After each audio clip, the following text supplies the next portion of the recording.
çağırır ana, menfur düşmenden qisas almağa, menfur düşmenden qisas almağa.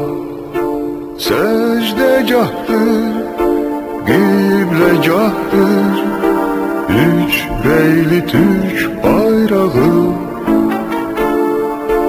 bir avuç kül, bir avuç yurt torpağı.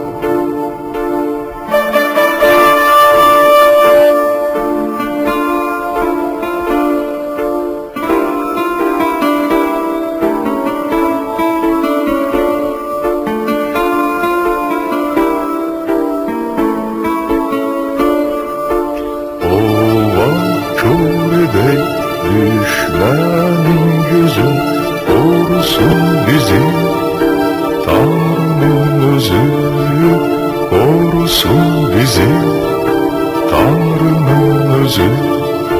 Secdegahdır, qiblegahdır, üç reyli Türk bayrağı,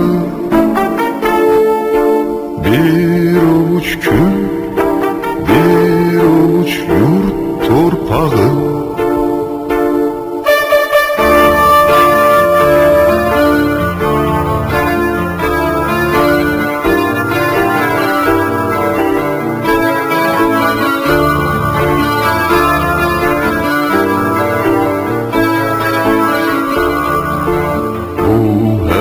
Bu meydan ne ölüm ne de kan döndürebilmez bizi bu yoldan, döndürebilmez bizi bu yoldan.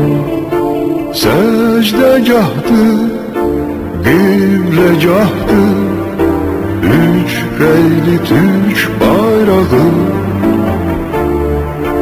bir avuç kül, bir avuç yurt torpağı.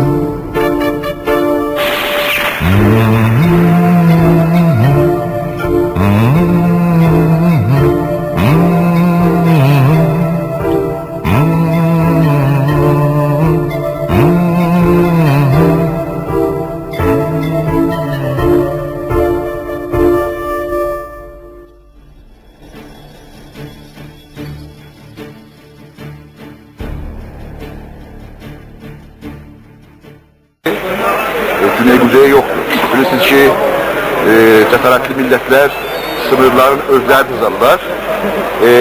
Araz bir sınır ve sərhəd olarak Azərbaycanlıların əlinə düzülməyib, mütəcavizlərin ve istehmalçıların əlinə düzülüb ve ne vaxt Azərbaycan millətini severse o sınırları poza bilir.